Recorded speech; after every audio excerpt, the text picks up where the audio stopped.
welcome to the latest installment of the Jake Pentland Show, joined as always by Jen and Eli. Say hello. Hello, Jake. Say hello when I say hello.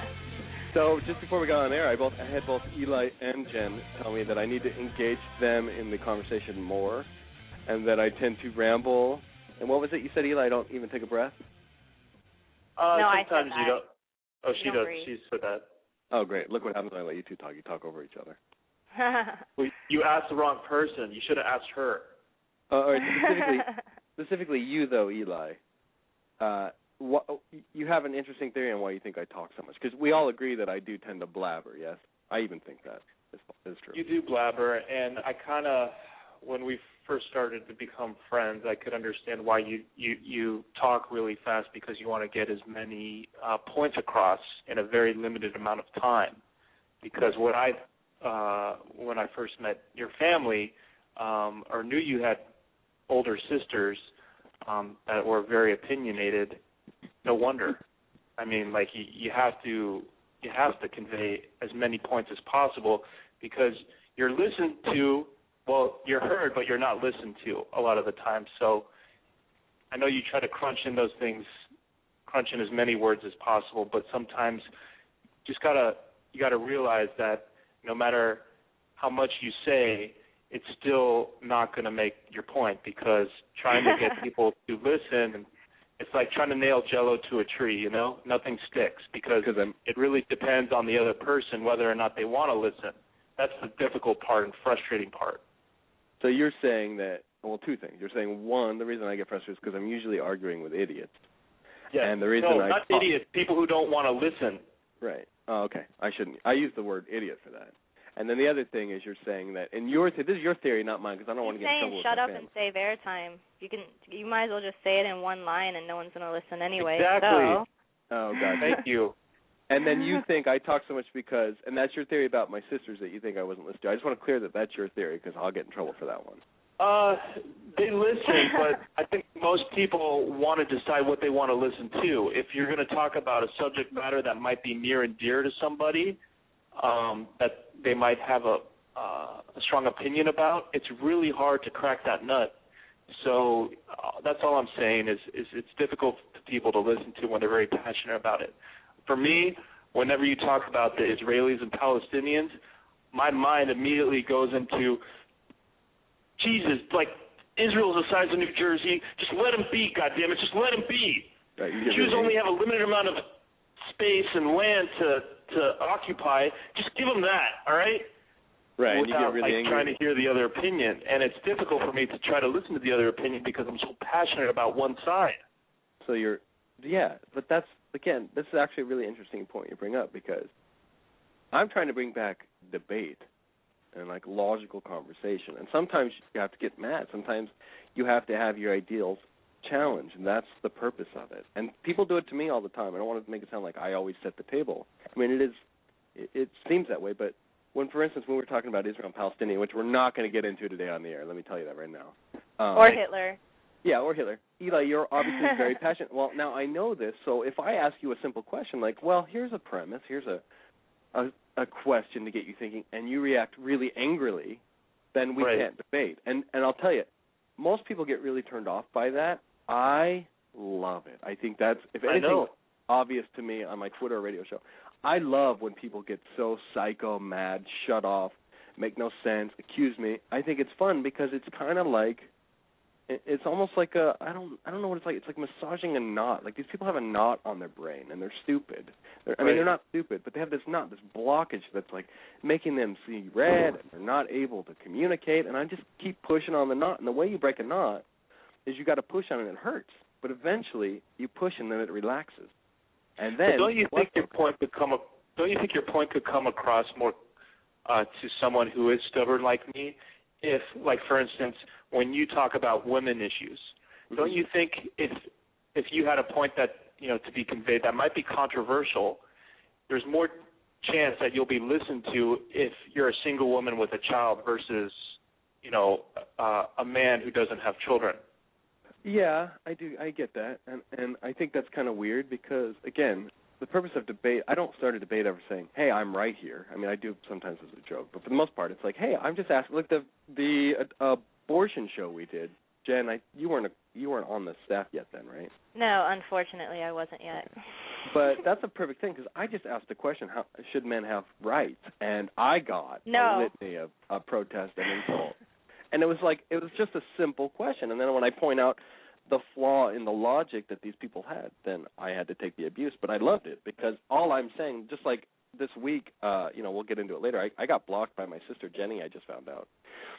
Blocked me on Twitter. We had a little text message back and forth where I don't, it's my personal life. I don't want to give too much away, but I'll just say that she stated that my family's worried about my anger issues. And it's funny to me because most of these times I say things that are really sort of benign and moderate, and they're just questions. And then I get freak out. I get the freak out from people that are stupid. And then I'll start pushing buttons. And it looks like I'm angry. The point is I'm actually not angry. I'm dealing with angry people. So there you go. Anyway, I don't want to spend much more time on it because there is something I am angry about. We had many Twitter wars that we're going to get to later, but I will tell you, too many this week. This was a war week. Your mom blocked me too. We just had a horrible week. I got blocked. Well, my family, they blocked Jen. My mom blocked Jen, and then my sister Jenny blocked me. And we weren't really arguing with them. They were just one of many. In fact, at one point I had, I think, 3 concurrent arguments with multiple people. And the funniest thing is that I know Twitter's hard to follow when you're debating, so I give some people a little bit of credit for being stupid because most people I debate are actually really stupid.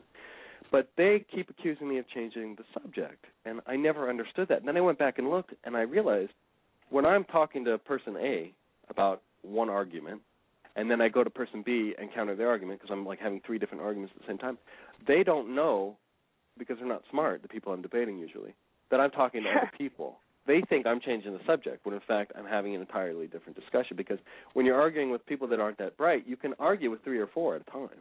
Now, if I had someone that was intelligent, I would probably focus on the one-on-one debate, but it's been too easy on Twitter last week. And so there were 3 different arguments we'll get to later, but I just want to tip this off. Let's get to the point. Anyone that saw Time magazine this week, the cover of Time magazine. Oh, I saw it. I should post it on Twitter right now for everybody. That'd be a good idea. I mean, it's one of the hottest discussed things in the news. Oh, I thought you were going to say hottest picture. I was going to say, you sick fuck.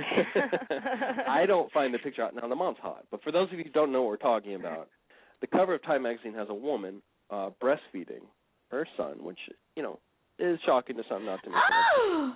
Except the son is 4, I think 4.5. He's definitely 4. And he is I thought they said 3, but yeah. Either way, he's 4 on the Today Show. Either way, it's too old. So when you look at the picture, you see it's not a toddler or a baby. It's like a boy, and he's even wearing like shorts and a striped shirt, and he's standing on a chair while the mom's standing. Of course, she's got her like sexy mom. The whole picture is creepy. I mean, the action itself is creepy, but the fact that it's like a photo shoot, so they sexed it up. They did her hair and makeup. She's got one tit hanging out, and she's like posing. And then there's like this 4-year-old boy like sucking on her tit. And it's really, really creepy. It's creeped most people out, thank God. Thank God most people are having the reaction to it that we did. But you see this picture and you freak out. Well, when you do a little research, you find out there's this movement by Dr. William Sears, who wrote a book on something called attachment parenting. API, I think is short. And I also want to apologize. There are gardeners working in the backyard, and I can't close the window, so if you hear noises, just ignore them. Anyway, it's called attachment parenting. Do you even know what attachment parenting is? Well, I was trying to get there, Jen, but go ahead. Explain. No, I mean, it's really 3 basic things that I read. Breastfeeding forever, having your kids sleep in your bed, which I'm sure the SIDS organization is really pleased about, and carrying a baby in a sling as much as possible, so keeping them close to your body all day. Yeah, one of the things he says, can you guys hear me? I can hear you. Okay. One of the things he says is that you actually wear your baby. He calls it wearing your baby. But that kids have emotions, and they should never cry themselves to sleep or be ignored. So basically, every time your baby cries or has an issue in the middle of the night, it's okay to take them up, carry them, sleep with them, and breastfeed them past the age of 4. Wow. And this is actually kind of a popular movement. A lot of people liken this guy to Dr. Spock. Everyone knows Dr. Spock. And they say this is the new form of parenting. And anyone that's ever listened to my show knows this is right in line with everything that I cannot stand, whether it's the self-esteem movement or whatever you want to call it. But basically, essentially, it's saying kids are the center of the family and that you have to change everything you feel and do for the kid so that it never gets its feelings hurt. And there's nothing wrong with being affectionate with your baby, but that he pushes you should be more affectionate past a time where the rest of us would usually wean a baby off a boob, for instance. So there are... Which is about, according to most pediatricians, 2 years old. That's what they recommend. And American Academy of Pediatrics says 2 years old. That's how long they need it. What I understand is when a kid starts eating solid food, you want to start weaning them off the boob because they're eating solid food. Their teeth are coming No, in. they start eating solid food at 4 or 5 months. Okay. Solid Maybe food? Maybe not you. Your mom probably gave you solid food right away, so she never had to nurse you. I don't even eat solid food now. I mash everything up in a blender. But no, you don't Really? eat solid food at 4 months. No, you're eating baby food. That's not solid food. Oh, okay. I'm talking like chewing food. Yeah. Well, solids anyway, are called baby food, FYI. But. Okay. Well, what I understand. Okay, I know what you mean. Teeth and chewing food. Gotcha. Yeah. If a kid's 4, he's walking and talking, he's able to cut the crust off his own grilled cheese sandwich. He should not be licking his mother's boob. He should not be feeding his boob, right? Most people would agree. I completely agree. Oh, yes. So, anyway. No, not a lot of these new women, but yes, a lot of us. Well, that's the thing. There's this sort of progressive movement where it's like, like I've called it before. I've called it everyone gets a trophy movement or the pussification of America. I've even called it the feminization of America. I mean, I have to sort of clarify my thoughts. I'm still working on it, but this is in line with what I'm talking about, which is basically this over-nurturing of our children. We can call it that. Whether it's boomers or feminism, I'm not going to get into the start of it because that always makes people mad. Let's just, for the premise of this debate, let's stick to over-nurturing, okay? Is that fair for everybody? Over-nurturing? Yeah. I mean, would you consider this over-nurturing, a 4-year-old breastfeeding? Wearing I don't your even baby. like to call it nurturing. Nurturing to me is like stroking their hair, massaging their shoulders maybe. Sucking on your tit sounds borderline pedo if you ask me. But I tend to agree with you. I just think it's crossing a sexual boundary now. It's not nurturing anymore.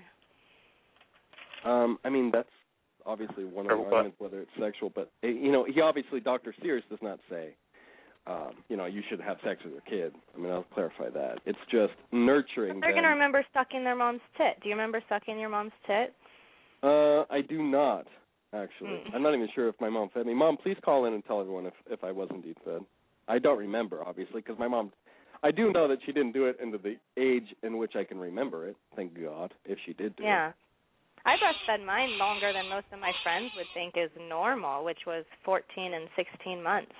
And that's definitely in the normal range still, and people are still pretty funny about it. 6 months is what most of my friends kind of feel, that's their comfort level. Yeah, because, it's go ahead, I'm sorry. You need milk till 2, bottom line. So when you don't need milk anymore, you don't need to suck on someone's tit. That's all. I mean, until you're a man. till you're a boy man. Right. So Sears is using this then, the tit sucking, as a form of affection. That's how he's saying it, which is actually really, really creepy when you think about it. It is creepy. I was trying to give him benefit of the doubt, but now that I think about it, using his logic, he's saying, affection and all these kinds of things, and touching and attachment. Is it just, Jake, is it only his logic, or is he basing this off of research? Well, he did do research for years. I mean, this is his book, this is his study. He's he was on the Today Show this last week with the mom and the kid, which I want to get to. And yeah, he will back it up with whatever research he wants. But to me, you can quantify anything. Stats can be lied. I mean, you can lie with stats. The thing is, any rational person understands that a kid, this is the thing I fight about all the time, a kid is supposed to be weaned off those kinds of things and prepared slowly for the real world. That's the point, right? I mean, that's what we're trying to get at. That's what you wanted as a parent when a kid's 6, 7, eventually you want them to be 18 and get their own job and their own apartment. So Definitely. the idea of some people want that. Maybe they never want to lose their kid. That's the real bottom line. Right, which is, unhealthy because a kid needs to go out and start his own life. So, yeah, that's my point. The very nature of quote-unquote attachment parenting is flawed because what you're doing is you're saying to your kid, you're safe here. You're going to sleep in my bed. That's another thing he pushes for. You're going to suck on my boob till you're 5. And by the time you're 18, you're not going to be prepared. You're just not, because that's not the kind of things you do to a kid. When a kid's still sleeping in your bed at 3 or 4, here's a perfect example. Sorry, I'm rambling. We all know kids should sleep in its own bed. I think we all agree. And the reason is that your kid's eventually going to have nightmares or be afraid of monsters. And that happens to every parent. The kid's going to cry in the middle of the night and say, there's monsters, and the daddy or the mommy is going to go in and check under the bed and say, there's no monsters. And this goes on. We all went through it. The point is, eventually, you want your kid to figure out there are no monsters under his bed, because there really are not monsters. We all know there's no monsters under his bed. So when you have a kid that's sleeping in your bed... unless you're polyclass. Yeah, exactly. There's always exceptions. He's there probably like, shut up, there's no one coming in your window. Go back to bed. Exactly. That's so wrong. I feel so bad about that. Sorry, that was fucked up. That was fucked up, Jen. That's why I love you. That was perfect. So anyway, these kids are sleeping with their parents. So think about this, just an example. These kids don't have nightmares or haunts of monsters under the bed because their mom and dad's right next to them. So then you could argue by the time they're 7 or 8, they've never even faced that fear. They've never slept alone. So what happens when they're 13 or 14 and they go stay at their friend's house for the first night? And they're used to sleeping in bed with their parents. They're not going to be able to handle even the simplest nightmare. And that's the point. I mean, I know it sounds like I'm bouncing around, but the thing is, when you over-nurture your kid or over-protect them or coddle them, which is one of the Twitter wars I got into, you're not preparing them because the real world doesn't coddle you. The real world, there is not attachment. There isn't unconditional love all the time. Eventually, you got to go out. You got to have a job and a shitty relationship like the rest of us did. And the longer you delay that learning process, the less you develop your kid to handle it. The less prepared he is in the real world. It's completely anti-parenting. And the thing is, I always argue about how this over-nurturing is a feminine energy because I think a kid needs both energies. Mom tends to be more nurturing. Father's like, no, I'm going to prepare you for the real world. I mean, these are archetypes. Obviously, the world's changing a little bit, but for the most part, these are archetypes.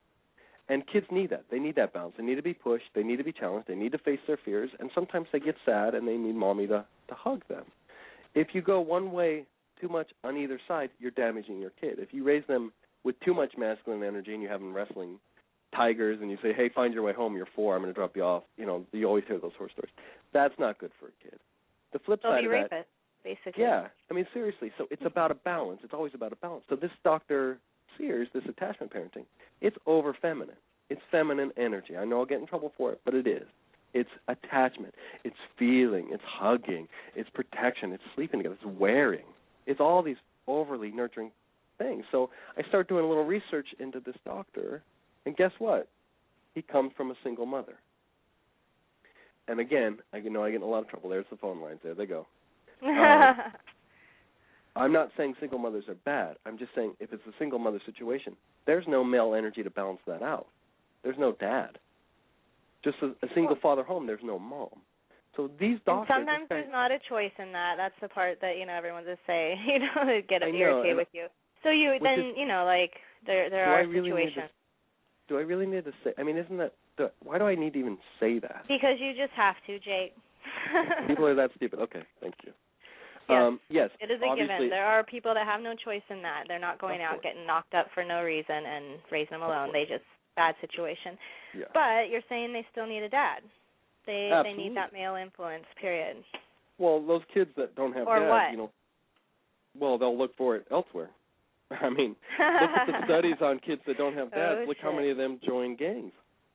Right. I mean, the numbers are there. I'm not making this stuff up because when you're a boy, you look up to older men.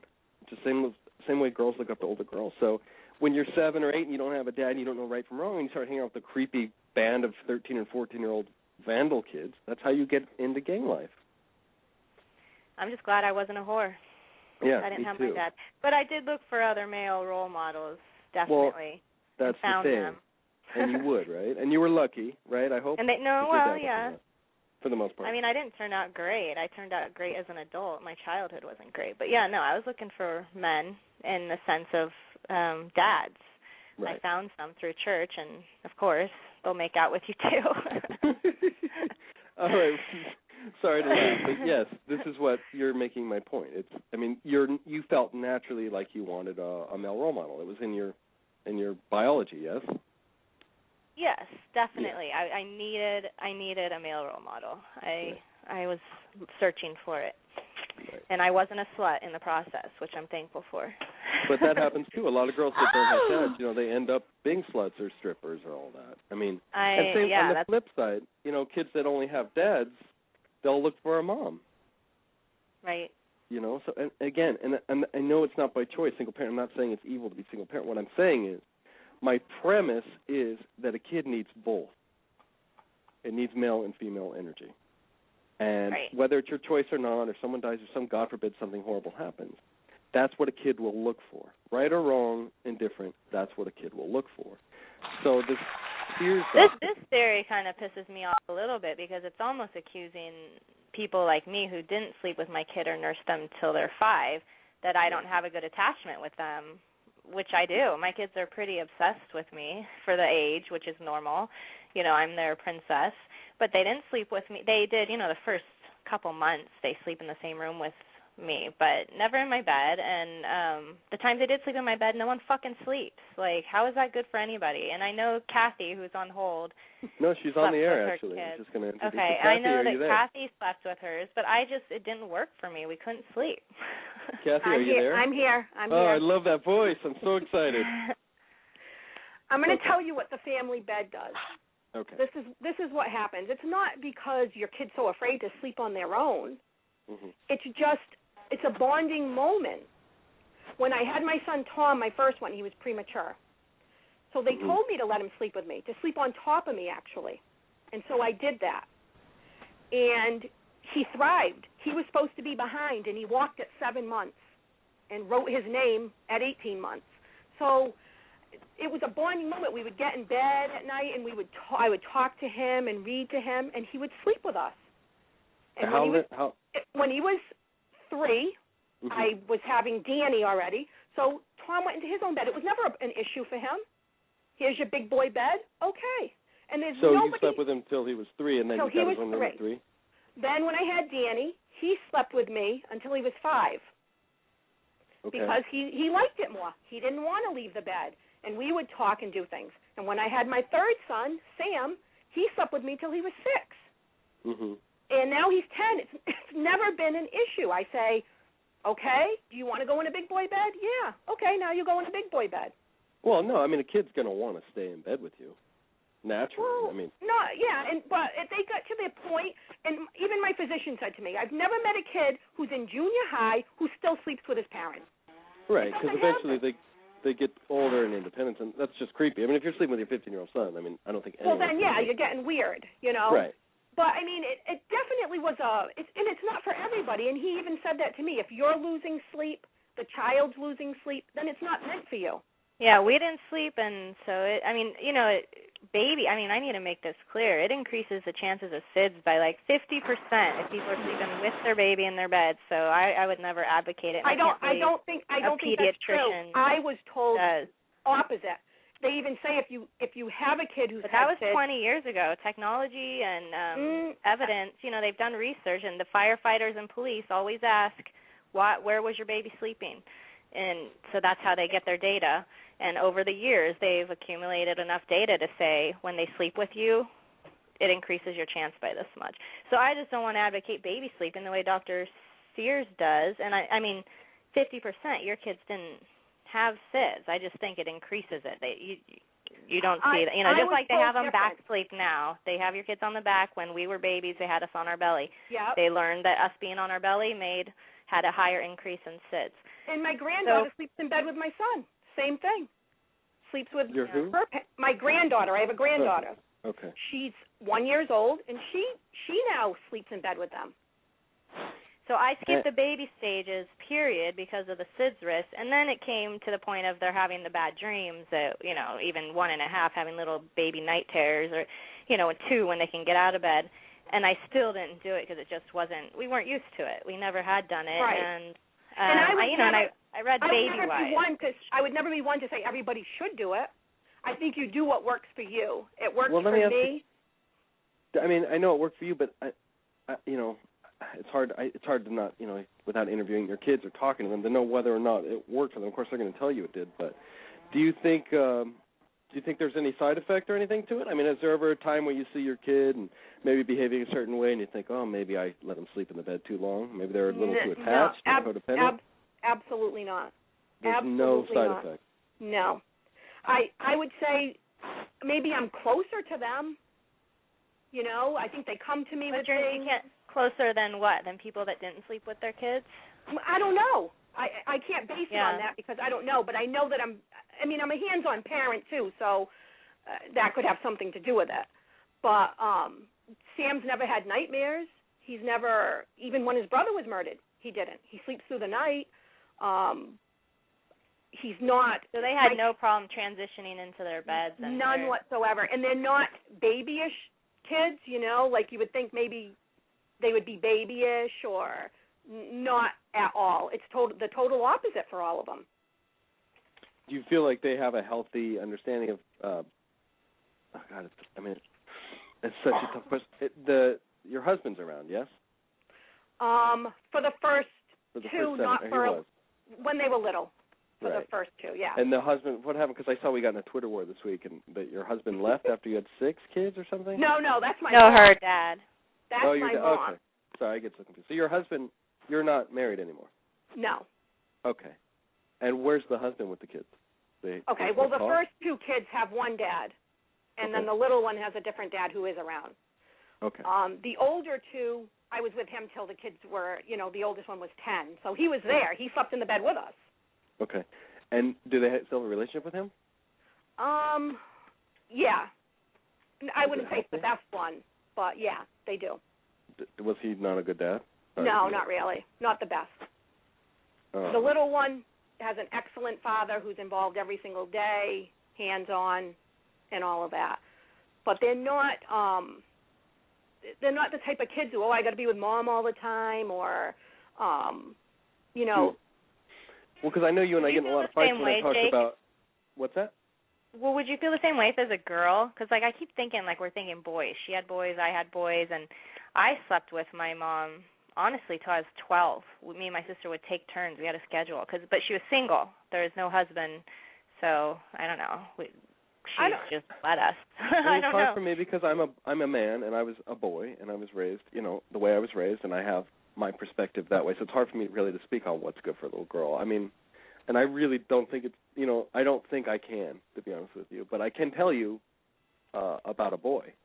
I can. And I think I'm obviously, you know, basically an expert on just being a grown man. I think all grown men are experts on it because we were boys. I was a boy every minute of my life until I grew up. So I can tell you, like, how important it is for a boy to have independence. And Kathy, hold on, I know you're going to get mad. But when I got my own room, it was terrifying. It was scary. I remember the monster talk. But it became a space that it was my own. And I started to frame, very young, that my decisions led to certain consequences and that the world around me was within my control. I really do know that if I had slept in my bed with my mom or constantly been protected, because my mom does coddle. She coddles my little brother Buck a lot. When you're coddled and you feel safe and protected, although it's beautiful and warm and all the good stuff, as a boy, you don't start to set parameters and understand how to deal with life. You just don't. It becomes latent.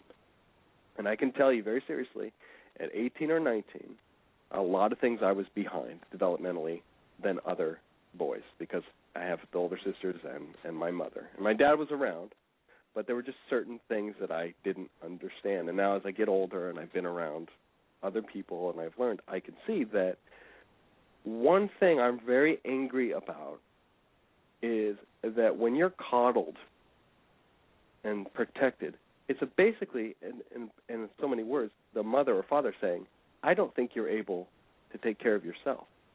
I have to protect you. And it's different, obviously, when you're 1 or 2, you can't take care of yourself. You're a drooling idiot baby. But when you get older, 4 or 5 or 6, if you're still sleeping in the bed and you're protected and every feeling is rushed through, or like this book Dr. Sears says, you should never let a kid cry himself to sleep. Your mom and dad are always there. Everything's being nurtured and protected. You're never really feeling alone or pain. It's in those moments when you do feel alone, when you do feel scared, when you do have pain, and mom and dad aren't there. It's those moments that make us what we are. The same thing with when you're bullied. I'm not for bullying, but it's those moments when you decide, am I going to stand up to this bully or am I going to run home to mommy? When you run home to mommy, the bully just gets bigger every time. Then there's a moment when mommy's not there, and you're cornered in a room, and you fight or flight. If you stand up to the bully, that changes your life. That makes you who you are. The problem I have with all this stuff, Kathy, it's not saying sleeping in bed's right or wrong or that. It's that I find it hard to believe that your boys ever really got a chance early on and young to have that sort of independence, even in small areas, to deal with a nightmare on their own. All right, but this is what I'm going to explain to you. Okay. I'm going to agree with you on one thing, which probably is shocking because I don't agree with you much. But if my kids were in their own bed from the start and they started, like you said, being scared or whatever, and I said, oh, don't be scared, you're going to sleep with me forever. Right. Maybe it would have been different. Right. Maybe that would have been coddling them. But because we did it from the start, it's just what they knew. It wasn't for, oh, my God, you poor little baby, you can't sleep on your own. Right. It's just right, what and we did. never did it, so that kind of goes with what you're saying. We never did it as babies. So when they did come in when they're scared when they're 2, I directed them back to their room, that they would be okay. But because it was just what they knew. It was from Well, day they never one. had the opportunity, obviously, Kathy, to do that. I mean, because they were. But they didn't need to, because then when they got old enough and they went on their own, it wasn't an issue. And I'm going to tell, like, it sounds like, oh, you know, you poor little baby, but I'm not that type of parent. If you called the school, they'd probably tell you how crazy I am. Right. Yeah, I don't take you for a coddler. No, I'm not a coddler. Or your mom. I can't believe you said your mom coddles. I'm still stuck on that. But well, I'll tell you real quick. I mean, let me just give you an example.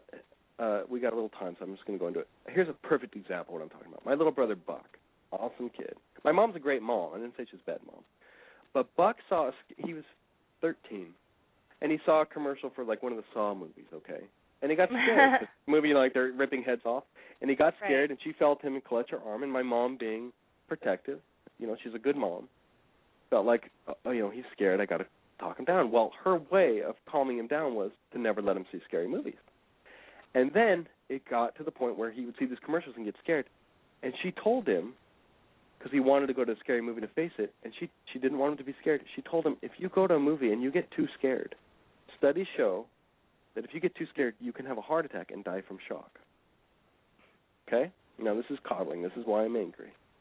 So Buck now is 15 years old, just got scared from a commercial, and he now believes if he gets scared enough even from a commercial, he can die. Well, let me tell you, those commercials became 1,000,000 times scarier for Buck. He had to turn his eyes off and change the channel from a commercial, not just the movie. He doesn't seem like the brightest one, no offense, but no, seriously, you really think they're going to have a heart attack?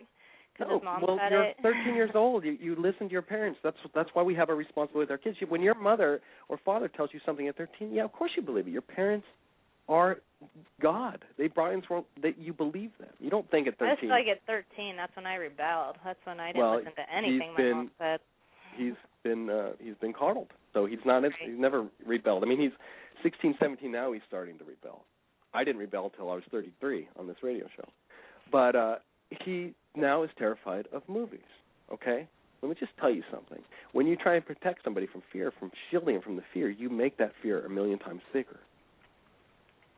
So what I did is I took Buck, me and my wife, and we rented one of the scariest movies. We rented Paranormal fucking Activity for him. Oh, shit. See, I haven't even seen that one. Why would you go right to that? You went balls out. Balls out, and I told Buck, I sat him down, and I said, this is a movie. I work in television and movies, Buck. Somebody's hanging in the lighting there. That person's an actress. This bed sheet you see, that was bought by someone in the prop department, and so on and so forth. These cameras have to be reloaded. They shot this take 40 times. This sound effect was added. Watch it. It's a fucking movie. And he was scared, and I remember me and Alicia were sitting there, and he was in bed with us at 13, so there you go.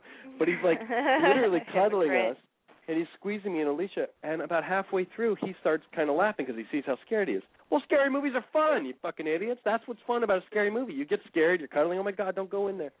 So he's in it, and we're laughing. By the end of the movie, he can now, by that very day, an hour of my time and my wife's, that kid can now watch any scary movie without any problem. He doesn't even have nightmares about it anymore. That's the difference. That's what I'm talking about. And it ties in when I talk about this attachment parenting or bullying or feminization, why it sounds like I'm changing the subject. Face your fears. Face your fears. The truth is, yeah, it's all the same subject. I'm not changing it. If you protect your kids from fear, you make that fear 1,000,000 times stronger. Face it. All right? That's what I'm trying to get through to you crazy moms out there. And if your kid at 2 or 3 years old is still sucking on your tit because you're afraid you'll hurt his feelings when you take the tit out of his mouth, take the tit out of his mouth. It doesn't end at 2 or 3. They go up and up and up. I have 5-year-olds I've seen. We have that 8-year-old video I should put on there right now too. Disgusting. I think it's borderline sexual abuse. I'm telling you, I really do. Even when it's same sex, it doesn't seem as weird. But if you had an 8-year-old boy on your tit, I think people would say that's borderline sexual abuse. I think so, too. I mean, again, if that were a dad, let's put it this way, since you're all so sexist. If that were a dad in that picture and, let's say you fed the girl from your boob as a man, everything you guys feel about men, and there was a 4-year-old girl biting and sucking on her father's nipple, how would you guys react?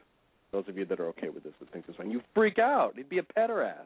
Well, yeah, he doesn't have milk coming out his tit. But it is always different. It's always different if it's a man. Because my son in high school, there was a young teacher who used to take him out of school during the day to the beach to collect stuff for her science class. And I didn't know about it. They didn't even ask permission. And when I found out, I was like, what the heck? Are you kidding me? I don't know her. Now, if that was a man that did that, he would have been in the paper and fired. Right. It is totally different. It is. Thank you. And let me tell you the best part. We got a couple other calls. 2 times, Kathy. What the fuck is going on? Yeah, it won't last. Don't worry. Well, Eli's not screening, so I'm just stay on the air, Kathy. We got another caller from the 805 area code. Are you there? Roseanne. Jay, this is your brother-in-law, Kevin. Oh, Kevin. Oh, this is great. You guys remember Kevin? Kevin, yes. Wait, he's not the butt picker. Yeah, no, he's the butt picker. He's the one that picked his butt and got E. coli. Yeah, I'm the fingernail one. Yeah, that's me. Okay. What do you got, Kevin? So, here's the deal. So, I don't know how I feel about this, but I consider myself over-nurtured. The thing is, we need to have, a definition of your fear of over-nurtured. What's our definition? Breastfed past 2. Well, you know what? Protected from your fears. Well, do you feel you're over-nurtured, Kevin? Do you feel you're over-nurtured? I do. Let's see. Okay, so let's see. I feel that I don't have the best relationship with my mom. I kind of feel guilty when talking about my mom on Mother's Day, almost Mother's Day. It's kind of ironic here, but so I think I was probably laid in bed with my parents until, I don't know, 7 or 8. But I feel that I don't have a good relationship with my mom, and I'm thinking, I don't know. I don't know if it has to do with being too I felt like I was too close to her at one point, and now I feel like I am not close enough to where I should be. I'm thinking maybe that's why, but I don't know. Did your mom run the... You slept with her till you're 8? Yeah, probably something around there. I didn't know that. Oh, that's so cool that you called in. So you stayed in the bed with your parents till you were 8? Yeah, right? Which I agree. It's like, did we go in to comfort? Let's face it, nobody sleeps, it's uncomfortable. I think I actually fell out of bed possibly once I was there. That's not good. But as fact, me and my brother both were in there with my parents. I'm not sure how we all even fit, to be honest with you. Yeah, but it's but I don't know. It's an interesting thought. Did it make you uncomfortable, or do you think? Not really uncomfortable, but it's like now we've had instances where I've had the arguments with my mom, and it's like I'm not close enough now. It's like, was I too close then? If there's such a thing as being too close, Yeah, there absolutely is. I think a thing of being too close because again. Kevin, you're 19 now, and you've got a girlfriend. For those of you who don't know, Kevin's girlfriend is my sister-in-law. And, you got a job and you're working, but you still live at home. And there's probably, I don't want to judge you, but when I look at you, here's the thing. Your girlfriend called me 3 days ago. I think you knew this. and said, how do we get Kevin to put me in my place and stand up to me? Oh, yeah, I've been called a pussy, I think, maybe 6 or 7 times in the last number of hours. It's quite interesting, really. Exactly. And your girlfriend calls me and says, I need to make Kevin a man. And the thing that is so crazy is that when I talk about this stuff on the show, when I talk about little boys, I get all these people that are mad at me. They don't understand this phone call from Kevin. I get 100 of these a week. Not just from Kevin. It's from boys. They're 18, 19. I get it from their girlfriends saying he doesn't know how to be a man. He doesn't stand. Everyone nowadays in America is confused as to what even a man is. It's like I made a tweet earlier in the week. We need to have a museum for a man because nobody even knows what it is. And now you have the point where you're 19, 20, Kevin. You stayed in the bed with your mom. You're a feminized boy like myself. You have a girlfriend. You're a sweetheart. I mean, I think you treat her like a fucking princess. She's such an asshole. And yet she's expecting you to be a man. But you've never been taught to be a man. Maybe he should breastfeed on her. No, but here's the thing. This is why I'm so angry. This is how all us boys, Eli, I mean, back me up. This is how a lot of us boys were raised. We come from the attachment parenting age, the self-esteem movement, the post-feminist America, where as boys we're told, nurture, stay in bed, your feelings are important, you're close to mom. We literally don't know how to be men. And then we go up and we get in relationships. And our girlfriends or wives, they hate us. And it's like opposite. Yeah, it's like we you're want pounding both, your head against though. the wall. Yeah, but you guys don't know how much you fuck, because here's the thing. Men were in charge for a long time. Feminist movement came, and you guys were saying it's not fair. So us being benevolent, wonderful people said, you know what, okay, let's you can vote, you go in the workforce, raise kids, and it was good, and equality was happening, everyone was beautiful. And then it became boys are being raised too harsh, and boys are bullies, and football's bad, and all this stuff. So then it became, instead of adults being equal, it became let's grab our boys young and raise them to be more nurturing young. That's the movement. Kathy, you know what I'm talking about. So I'm now 33, Kevin's 19. Those boys grew up, and we're here. And I'm on the radio now with one, and we're telling you, you fucked us up. You can question whether or not your parenting tactics were good or bad or your kids seem fine. I'm telling you, you fucked us up. The boys nowadays, the young men, we are fucked up. And then you women, you sit here and you tell us, I want a real man, I want a real man. But we've been told our whole life we're supposed to cry and be nurturing. And that, we don't want to be aggressive because that's mean and men are aggressive. So we're boys that are raised like women. And then I get a call from Becca saying he won't stand his ground. He won't put me in my place. Well, I think if you want to be a real man, stop blaming the women who raised you. I think that's a great point, Kathy, and I know we've had that before, and I would tend to agree with you. But I'm 33. I can say that. Kevin's 19. There are boys 13. That boy, the mom that had the tit-sucking boy on, they were on the fucking Today Show on Friday. Anyone that watched that segment, that was a victory for me. That little kid was a moron. He was talking and yelling through the entire interview. At one point, he even stood up and ripped his microphone off and threw it on the ground, and she just didn't even know what to do with him. At one point, the mom's like, do you want to go to your daddy? And she was terrified of a 4-year-old. She didn't want to put him in his place. And meantime, he's talking over the fucking interviewer on television. He's 4. He's not 1. And I know I bet you watched that, Kathy. I bet you watched it and go, oh, he's just a young boy. He's 4. No. I would not say, oh, he's just a young boy. My kids could write their name before they were 2. They are very independent. I pushed them to be. Okay. And honestly, my son Danny, my middle child, is a lot like you. I battle with him like I battle with you. Thank you. So I raised them all the same, and I like to call him the asshole.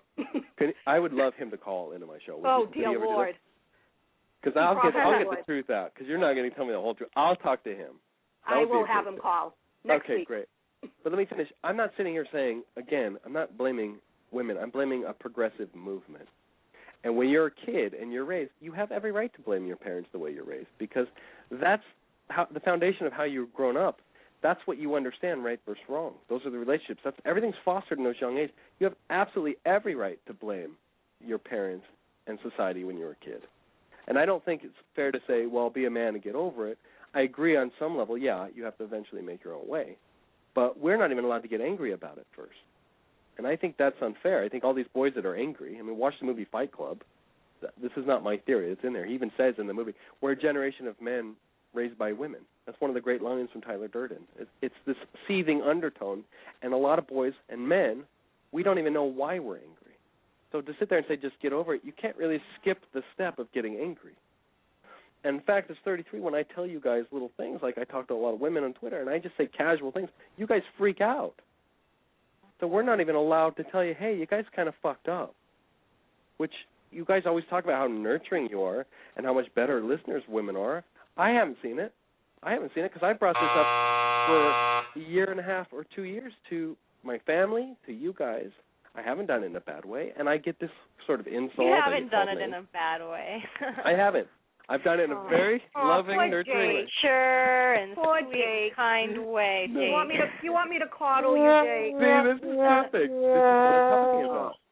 This is exactly what I'm talking about. You guys think it's funny to insult. Now here's Kevin, who's 19. But you watch Kevin. If your sister-in-law did get put in her place by him a few times, she'd get a little sick of it. But she needs to get put in her place. Oh. Yes. And she would love it. The no comment book, there are women masturbating to 50 Shades of Grey, this book going on. It's this guy who like takes a virgin and shoves balls up her ass and beats her, and all these women are so turned on by it. Because then I asked my mother-in-law, why do you like it? It's like, well, he's an alpha male. He's like this super badass guy, and I had to pull over the car when I'm reading it. I'm listening on the tape, I'm so turned on. Women want a man. You guys want a real man. But you can be a man without being an asshole. That's the thing. I like the That's tough. Your I like freak out.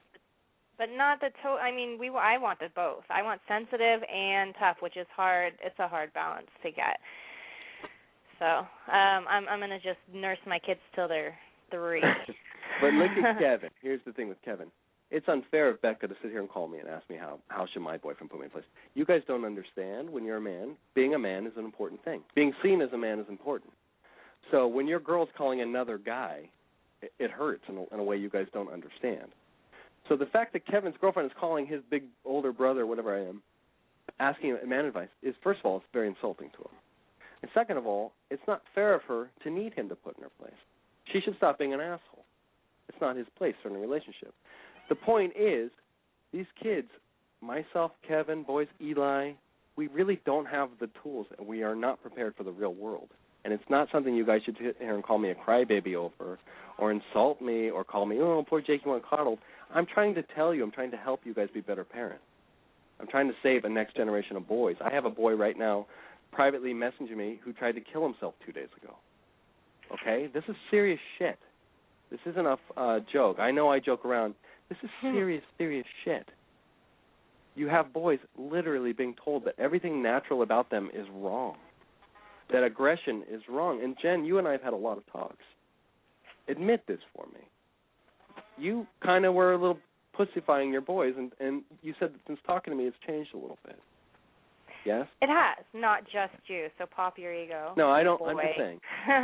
But no, talking to some men and you and different things over the last few years, definitely. I would have ended up in the direction, and my husband was kind of willing to go with it in some ways, of teaching them to be as sensitive as as anyone. I don't know. It's such a fine line, because I do want them to be sensitive boys. But better question. You thought certain things were evil male, like you said they would fight and punch, and that was bad male behavior. Yeah, you want to work I thought they were. It was rage and anger coming out, but I have seen by letting them do a few things, some of which you have suggested and other people, that it's acting. they're role playing and they're pretending, and they haven't become more violent because of it yet. Right. But no, they really do get it out, and they are not allowed to fight each other and be mean when they are angry. It's but not you had used a problem when they pointed toy guns and the one got shot, the one pretended to die. That bothered you. Yes. At one point. Yes, like I mean, it's weird. Over the last few months have changed a lot, because just thinking that before, picturing them, it's almost like I don't want you to pretend you're dying. I don't like seeing you dying. I took it so literally. Exactly, that's my point. And then you start putting all this weird projections on these boys, like, oh, they're so aggressive and they're evil. And then you start systematically taking it away, or saying, oh, do this, maybe try and hug. And what you're doing is you don't understand. Shoot stuffed animals. That's what we did. We shot stuffed animals. But you're subconsciously telling a boy that what his natural instinct is wrong. Do you guys get that? I mean, let's go right into the Twitty of the Week segment. My mother blocked you. Why did she block you, Jen? Maybe you can make my point better than I can. What happened? Well, basically, is in one of the tail ends of your Twitter wars. I've seen some of the things your mom has said. It's not the first time I've said, oh, it's not just men, it's women, but this one really got to her. And so I told her, I just want girls empowered as much as boys, but not by us bashing each other into submission. And she, quote, said, males need to be bashed for their bullying of women. Stop defending it. And so after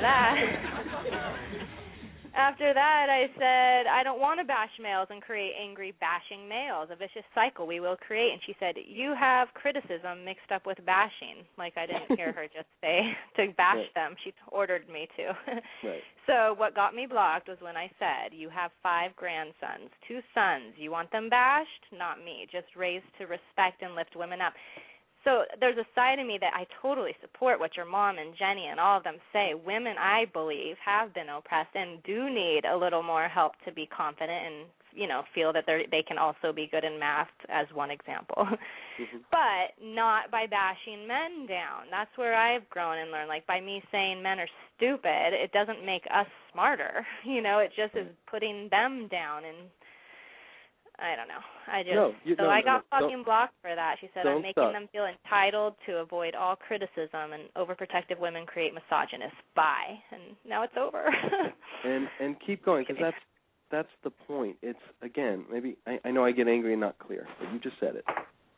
It's not about saying that women aren't oppressed or haven't been oppressed, or that there needs to be a better thing for women. The point is, it doesn't have to be at the expense of men. You don't have to bring men down to bring women up. You women can come up, and there's nothing stopping you in America today. There is no oppression. If you say, I want to be president of a company, you can. Go to college and work, you can. There's no stopping women now. This isn't the 50s. So right now, you guys have everything you want. You can have it. You're at the table. You have equality. We're all saying, hey, come along. There's no men telling you to stop. It's not happening. It's all in your mind. But instead of just saying, okay, let's work hard. Let's get better. Let's get better jobs. Let's get better educated, some of you are. There's a few weird sects of you, a weird sect, SEC, where you think the best way to bring up women is to bring men down. And I'm telling you, I don't know how to make this any more clear. Kevin, Eli, myself, and millions of other boys are raised in that weird state that you guys have where and I was too, by my mother, where you feel that you have to bring men down. Why can't you bring men up and women up? Why can't we all bring each other up? Why does some other side have to go down? And that was my exact point. That was my point 2 years ago when I said I got on the air on AM and I said, I think the feminist movement has ultimately failed because it's misguided. It used to be about equality. Now it's about bringing men down. I said this a year and a half ago, and I got blocked. I got literally fired. So you can't even tell a woman, like a crazy one, not all of them. I'm saying the crazy ones like my mother or whatever. You can't tell them, hey, stop bashing men. We're for it, without literally being bashed and blocked and insulted, just like I was 2 minutes ago by you guys. I don't know how to make it any more clear. You don't need to bash us. We're fine. Don't you think your mom feels like that because with her career, it was probably harder for her as a woman in that business, and she had to do everything she could to get where she got. You're just trying to get unblocked. For her than a man. What's that, Kathy? I said, don't you think your mom feels like that because with her career, it took her longer and harder to get where she got being a woman? So that's where she's coming from. Well, the reason my mom has that issue is actually because she grew up in Salt Lake City, and that is a patriarchy set up, the Mormon church, where her upbringing is everything she talks about. It's not the rest of the world. She can't separate, Salt Lake City from America. She thinks, because they really did. I don't know if anyone's watched Big Love, but they do have men that are like priest holders, and they do select underage girls. Not all of them, but that is sort of more out in the open than other places. So she grew up in that. As far as her career goes, no. If you want to be honest, that woman did stand up for 4 years and was opening for Julio Iglesias, the Pointer Sisters. She got an HBO special. She got a sitcom. She won the lottery. She was a housewife in Denver. You could actually say I mean, I'm not saying it was luck. She's very talented, but you could make the argument that it's luck because it happened so quick and so fast. So I don't know that you can make the argument that she was held down for being a woman. She was given a show. That's not holding someone down. But she worked her ass off to get there. Of course. But that's like saying, what, men haven't worked their ass off? You know. No, I'm sure men have. But, what about Dick Van Dyke? I mean, he got a show. What happens to you, just like you're saying, if you coddle boys, they're going to turn out a certain way. What happened to her, how she grew up, it's embedded in her. I don't think she should have blocked Jen for that argument, and I don't want to bash. I have 3 sons. Right. I don't want to bash men. Well, some of them I do.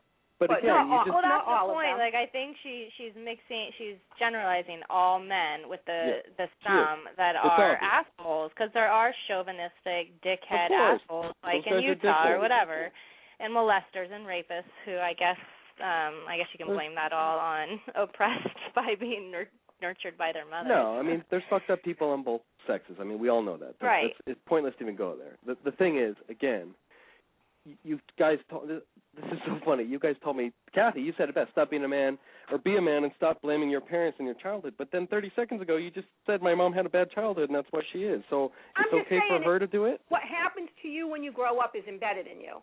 That's what I'm saying. That's my point. So when you're a boy raised and told you're an idiot and you're stupid, it's embedded. So you can sit here and go, oh, well, you want to be cuddled, get over it. Or you can give me and afford me that same benefit you just gave my mother. Your childhood does impact you. That's what I'm saying. That is what I'm saying. But at some point, we just have to fucking get over it all. No, what you have to do is you have to change the way in which you raise your children. From now on, we should be telling boys it's okay to be a boy. We should be telling girls you can be anything you want in America.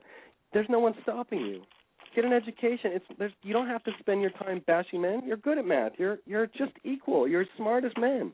That's what you should be telling them, not, oh, boys are going to hold you down because they're stupid and idiot and they all want to rape you. I mean, that's what I'm talking about. Does it make sense now? Have I finally gotten the point out? I think it makes sense. Yeah, somewhat, yes. You're saying we have the power to change it. I'm saying you stop don't want to raising just bash boys like girls, okay? Because it isn't fair. It's not our nature. Let me ask you this. You have a girl. You raise a girl like a boy. You take away all the things that are natural to girls, whatever it is. I'm not going to go because I'll get in trouble. But you guys are women. Dolls. You get it. Yeah, like dolls. You take away dolls are bad. What are you, stupid idiot girl? You want to be a slut like Barbie and have big tits? You know, there are people that do raise girls like that. You shouldn't care about that. A lot of people don't like Barbie. That's my point. So I'm defending those girls too. There's nothing wrong with being a girl and playing with dolls. There's nothing wrong with a boy playing with a toy gun. It's natural. So when you sit there and tell them what's natural about them is wrong, you really fuck them up. I mean, really. You're really... Well, Jake, you saved my boy's life, Jake. Thank you. That's all I wanted to fucking do. And add it to the list. We didn't get to... Yeah, I'll video them shooting the fuck out of each other for you. Hey, you know what? Boys like to wrestle. Winning. They like to wrestle. They like to shoot. They're aggressive. Aggressive is not evil. Here's your thought, because we've got a minute left. For the week, we'll do it next week. It's for all you ladies with boys. Aggression is not evil. Okay? I know that aggression is not evil? Is that what you said? Not. It's cut out. I mean, I know you're probably having a reaction to that, going, no, it's totally wrong. There's nothing wrong with being aggressive. Think about that. You have to guide it. What's that, Eli?